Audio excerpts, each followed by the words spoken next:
Evening, everybody. Philly Soccer Page post-game show. Union defeated 2-0 by New York Red Bulls behind two late goals from Bradley Phillips. Union played down a man for most of the second half after Derek Jones has shown a straight red card.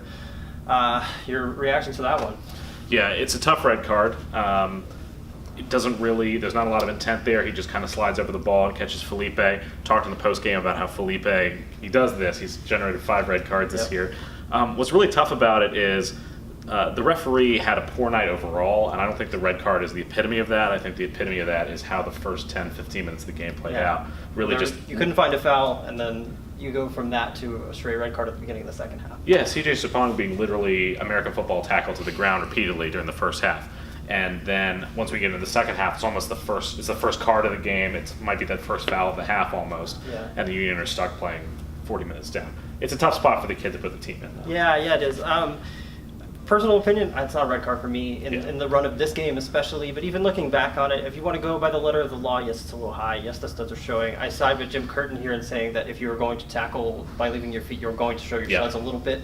So, and it's Felipe. Yeah, it is Felipe. The referee has to be aware of this situation. For me, it's not there. And Harris post-game said this, Harris Medunian said the same thing post-game, just bluntly, that's not a red card, that it killed our game. And he has a point. It's tough to analyze those last 40 minutes because you're stuck. You have to take off Ilsinho, you bring on Craval, and you basically hope we can get out with 1 point. We can talk about that first half, though. Sure. Union definitely probably more on the front foot in that first half. That was pretty uneven, though. Water breaks, goalie injury. Ray Gaddis falling over.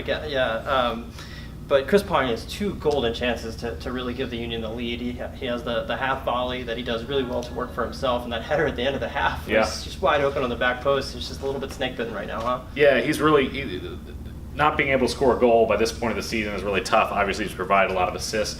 But, it's scuffling kind of across the board offensively. I asked Jim Curtin in the post-game about what he thought the problem was with the offense, and he kind of was resistant and said, I don't think creating chances are a problem. They've scored 1 goal in the last 3 games. He may be right that creating chances is the problem, but then the question is, where's the finishing coming from? And the finishing has been poor, specifically from Pontius. What did you think of so CJ Sapong, like he was cramping up at the end of the game? Is there something there too? Yeah, I mean, you've run CJ a lot. This was a problem last year where, we saw CJ Pong run out of gas later in the season. You used him for the full 90 minutes against Harrisburg on Wednesday. He goes a full 90 today, a really tough situation, having to do a lot of defensive work in the second half. So I think it's tough. I think it's tough on CJ's body. Like you said, he was fouled a number of times in the first half, called and uncalled. I think it's tough for him. I don't know what the options are right now, though. I mean, your other option is to move. You don't want to take the guy that's scoring all your goals off the field, so you're going to move him out to the wing, or you're going to keep him up top. I don't think you're going to sit him altogether. Yeah, I mean, some of it is, the questions are kind of, there's personnel and there's tactics, right? So personnel-wise, you do wonder now, looking back at the week in retrospect, whether sitting Sapong and playing someone out of position on the wing against Harrisburg, a game you almost certainly would have won regardless. You could have started Epps, for example. Then you talk about tactics. You talk about, is Ilsinho getting the ball in dangerous positions? Why is Chris Pontius not finishing? Having Fabian Herbers back in a week or so, we think he's getting closer to full strength. That's a big part of it. But right now, the Union just don't look like they're putting fear into the opposition. And I would even say it goes as far back as the defense not really being able to start attacks because they're not good passers of the ball. Well, let's talk about that. Sticks with Jack Elliott and Oguchi Onyewu today, despite 2 losses in a row for that pairing. You did see Josh Yarrow on the bench. You did not see Richie Marquez on the bench today. Probably just a positional thing, I would assume, at this point. Who are we going to see going forward? How would you rate that 4 center back depth chart right now? Well, I mean, clearly for Curtin, it's Elliott and Onyewu, and then the rest. He talked in the postgame about how Yarrow's not getting up to full fitness. Look, for the long term, Oguchi Onyewu is not part of your plans, and Josh Yarrow is. And Josh Yarrow also gives you that passer out of the back. It's someone who's comfortable on the ball, who Harris Medunian and Andre Blake can look to when they're trying to get the attack started. He, I thought, looked really good against Harrisburg, played the full 90. For me, I think they need to switch to Elliott and Yarrow. It's nothing against Gooch's play. They've been decent. They have allowed 5 goals in the last 3 games. But right now, what you need are guys who are calm on the ball and able to just kind of get things going forward.